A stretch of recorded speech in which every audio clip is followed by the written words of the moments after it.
Welcome back, everyone, to another edition of the Hot Top 10 Comics list from Wizard Magazine. And this week, we're going back to December 1997 to see what was going on in the comic book market, what were the hot books that everyone was out to get, and we're going to see if any of these books, did they hold up in value? Are they still desirable books? Or is it another stain on the 1990s comic book boom? Stay tuned to find out. So, as always, let's start by setting the landscape for you guys on what was going on in December of 1997. First up, let's see what was going on in the box office. What movies were coming out in December 97? Here we go. The Amistad was out in theaters December 97. A movie that I've never seen. Historically, I know the deal with the Amistad. It was a slave ship where the guys that were being sent to be sold as slaves took over the ship, killed the captain, took over the whole situation, because they were stolen from their land and whatnot. And I think it actually panned out well. They ended up, Supreme Court got involved, and they were, granted their freedom. We're not gonna get into that, but an interesting story, a cool story about anti-slavery and a cool historic snapshot, of that brought us closer to that abolition of slavery. I should probably check that movie out. Anyway, Good Will Hunting. Me, as a Massachusetts guy, come on, kid. Ben Affleck, Matt Damon. My boys, they can do no wrong in my eyes, okay? They're a couple hometown heroes for me. And the great Robin Williams. Fantastic flick. So that was a good movie. Scream 2. Scream, great horror movie series, right? So the sequel to Scream came out. Tomorrow Never Dies. Pierce Brosnan, James Bond era. That was in theaters. The Borrowers. Sorry, I don't know what The Borrowers is. But that came out. Deconstructing Harry was another one on the list. Another movie that I not only never watched, never heard of. When I looked at it, I checked it out. It seemed like an interesting cast. Woody Allen's in there, Demi Moore. Let me know in the comments if you know anything about Deconstructing Harry. Is it worth a watch? Let me know. Home Alone 3. Oh, Home Alone 3. The Home Alone movie franchise is near and dear to your boy's heart. If I was to make a list of top 5 Christmas movies of all time, guess where Home Alone is? Home Alone 1. Number 1. It's the number 1 Christmas movie. Alright? Sorry, Die Hard. Sorry, whatever. Jingle All the Way. Schwarzenegger, is that in your top 5? I don't know. But Home Alone is numero uno. Home Alone 2 is a great sequel. Home Alone 3, dude. You got Macaulay Culkin out. No more Kevin McAllister.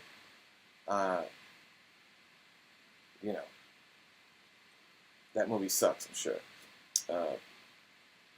And is this not a sign of the times? Spice World, dude. The Spice Girls movie was in theaters December 1997. Wow. Ginger Spice, Sporty Spice, Scary Spice, Baby Spice, Posh Spice. I still remember my Spice Girls, dude. So yeah, anyway, that's the movie situation of the time. So we're setting the stage. Next, let's flow into the Billboard Charts. Let's see what was going on in the music scene, right? In December 1997. Look at this lineup, dude. Number 5, Feels So Good. Mace. The Bad Boy era. was sweeping the nation. Mace was killing it with Feel So Good. Number 4, or I have him ranked number 4. Yeah, number 4. My Body, LSG. I didn't know what the song was, so I checked it out. Oh my God. If you want, this song, for whatever reason, cracked me up. I implore you to listen to My Body by LSG. And it's some wild R&B. You got the old school auto-tune thing. That song's wild. LSG. Apparently an R&B group with Keith Sweat in it. Keith Sweat R&B group. I didn't even know this happened. But, you know, I am a Keith Sweat fan. Twisted, baby. Number 3, Make Me Wanna, Usher. Come on now. That was a great hit. Make Me Wanna. Leave the one I'm with. Start a new relationship with you. That's what you do. Okay? Number 2, dude, how 90s. This is like, I remember this song was all over the place. How Do I Live? LeAnn Rimes. When's the last time you heard LeAnn Rimes' name? How Do I Live? This song was everywhere. At number 1. Goodbye, Norma Jean. Candle in the Wind. Elton John. R.I.P. Princess Diana. Right? This is another symbolic moment of the 90s. The death of Princess Diana. Okay? And I gotta say, I can't front on this song. Elton John, I'm an Elton John fan, okay? I appreciate a keys man. Elton John's top shelf. This is a great remembrance song. But if you listen to it, one thing I've always got a kick out of this song is like he's got some bars in there. So he takes some shots at the media in the song. Like there's some bars in there about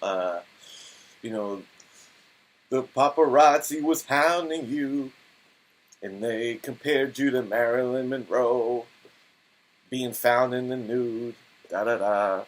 You weren't just a sex object. Shit like that. It was like, he had some bars in there for the media around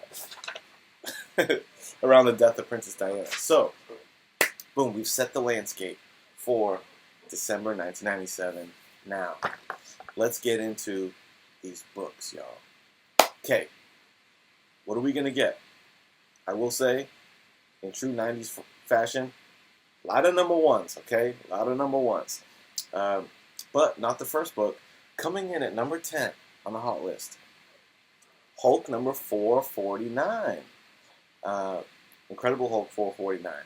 First appearance of the Thunderbolts. Now, Thunderbolts were created right around this time. This year, I think, is when Thunderbolts popped onto the scene. And, this is a book that is still talked about. And I think recently got some buzz. Rumors of Thunderbolts and the Disney Plus shows and all that kind of shit. So this book, I think, is an example of one that is kind of held up. And it is a product of the 90s, so I think that's pretty cool. Raw copies going for like $40 to $60. CGC 9.8, $250, $300. Okay, so the book holds up pretty well, and I think a pretty quality book. If I was making a hot 10 list in 1997, I think I would agree that this is a book that held up well. Boom. Number 9, another interesting book. Men in Black number 1. Okay, Men in Black number 1. Small indie publisher, right? Came out in 1990, so the book is 7 years old at this point. Why did this book make the Wizard Hot Top 10 list? You know the answer. Here come the Men in Black. The Will Smith movie, Tommy Lee Jones, Men in Black movie was sweeping the nation at that time, and it affected the comic book market. Is that, deja vu? That's what happens a lot more, I think, to this day. Of movie comes out, gets an old book that probably wasn't worth much, going for money. So that book, you can find raw copies for like $30 to $60, a 9.8, $300. So the book holds up pretty decent. Shout out to Tony Sanders, the only guy that I know that has this book. I think slabbed. So, excuse me. Shout out to you, Tony. Keeps his finger on the pulse, man. I'm gonna take a little drink of water per that cough. I don't edit these videos. This is all one take. I'm a one-take kid. Okay. So, coming in at number 8, Alpha Flight #1. That's right. They rebooted Alpha Flight this year. They, tried to make them a little more hardcore. And, I guess it was the hot thing in that year. It's a dollar bin book, guys. This book didn't age very well. No one really cares about it. I come across this run, and even this #1 issue all the time in back issues. So, in back issue bins. So, Alpha Flight #1 rebooted the series for the 90s. Didn't really stick. Okay. Number 7. Thunderbolts #1. That's right. This is why Incredible Hulk 449 is on the list. Why? I would think the Hulk 449 would be higher in the list. Well, I guess this is per sales. We're going to get into... I got a little take on how this list is compiled, which will tie into this later. Thunderbolts #1. That's why the Hulk book was hot. This is the year that... This is just like... It was April 97 that Thunderbolts 1 came out. So... It was new on the scene, new concept. I remember Thunderbolts coming out, and it was pretty interesting. I thought it was like a pretty fresh concept at the time of like a superhero team with unknown identities, and then the big reveal, spoiler alert, it was a team of villains, right? That was disguised as a hero team. Pretty cool concept. This book itself doesn't hold up that much weight. I even found one for $1 on the eBays. But I think $5, you're probably gonna find this book. Maybe even find it in a dollar bin. A 9.8 goes for $100. So not a big book. The first appearance of them holds up, but the #1 issue, not so much. Boom. Number 6. Batman: The Long Halloween #1. I'm not mad at this pick either. Great series. I think at this time, the series was still not concluded yet. So, halfway through the series, as of December 97, Batman: Long Halloween, my opinion, and I'm a Batman reader. I've read lots of Batman. And Long Halloween is easily in my top 5 Batman stories. I think still kind of relevant today because it seems that the new Batman movie with Pattinson might be taking a lot of inspiration from Batman: Long Halloween, which I think is a good thing. So, boom, Long Halloween. Raw copies, $40 to $50. CGC 9.8, $350 to $400. So, this book holds value, especially in high grade like that. And I'm happy to see it on the list, coming in at number 6. Number 5. Number 5 is Darkchild #1. This is one of those picks that just reminds us. See, we were going strong with, okay, Hulk 449, okay, Long Halloween, interesting. Now we've just reminded ourselves where we are. We're in the late 90s. When books like this were the rage, right? The bad girl books. There were indie publishers kind of booming there during this time, which I think that's, a tip of the hat to the 90s for that. The 90s gets kind of a bad rap for comic collecting in the comic industry, But I think we should not forget that there was a pretty substantial boom in independent comic book publishers. You know what I'm saying? And I think that's a good thing. This was Maximum Press. Maximum Press. Darkchild, this is a dollar bin book. No one wants this book. This character is long forgotten. Did not hold its weight. And I think this character's existence and the fact that it's on this list, I think is really thanks to a wave that was, I don't know about created, but definitely a big part of that wave of our next pick, number 4, Witchblade, number 1. I remember around this time, the Witchblade Lady Death era, there was a lot of just like indie books of like these demonic chicks with mystical type powers and stuff. I think Darkchild is a straight ripoff of that. Witchblade, number 1. Witchblade, considering a Top Cow book, right? Shout out to Top Cow. I don't know if they're really still kicking today. I'm sure they exist, but I don't think they're that relevant. If I'm not mistaken, I think Top Cow was just kind of like a subsidiary of Image Comics. I think Image technically owned Top Cow, if I'm not mistaken. But for an indie character like that, Witchblade had a pretty good run, you know? TV show, right? Short-lived TV show. But Witchblade, Michael Turner, let's not forget. Great Michael Turner cover. Michael Turner artwork for Witchblade. This book, let's see, $20 to $40 raw copies, 9.8s, $100. Doesn't really hold up value-wise.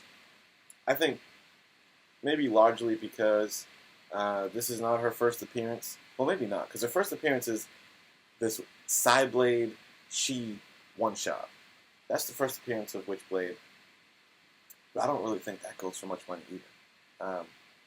But it's not, Witchblade number 1 is not her first appearance. The one-shot is. And again, another book that's very much a sign of the late 90s. Witchblade number 1. As we get to number 3, we're going to continue on this Top Cow Comics train.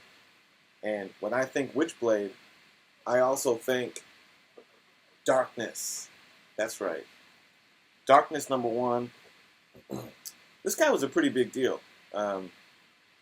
during this time. This was a time where I was up in the comic shops a lot. Like my first run of collecting comics and going to shops, LCSs. We didn't call them LCSs in our day, okay? We just called them, we weren't abbreviating shit back in the 90s, man. I just called it my comic shop. But when I was going to, this was a time when I was going to comic shops a lot as a youngin'. And Darkness was everywhere, you know? Top Cow Comics, Mark Silvestri. This is a real definitive work of Mark Silvestri, I think. I love the design of the character. I never found it to be that good of a read, even though I shouldn't say that because I didn't like, it wasn't on my pull list or anything. But I've read a few Darkness issues. Garth Ennis, I didn't know that till researching this book now. Garth Ennis was the writer of Darkness number 1. I don't know how long he stayed on the run, but Garth Ennis and Mark Silvestri is a pretty legit duo, right? Where's this book at money-wise? You're probably going to find this raw copies of this in a dollar bin. A CGC 9.8, $80. Not a big deal collector-wise. But coming in at number 3 on our list, Darkness number 1. Okay, top 2 time. So, number 1 and number 2, I'm going to drop together, okay? And let me just let you know what the books are.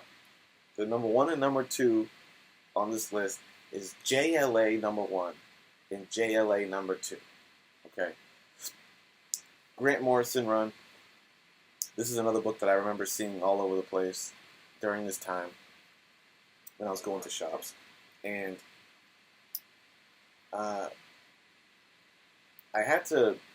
I noticed when going through a lot of these magazines, this JLA #1 book dominates the #1 spot, like, for so many issues of Wizard magazine.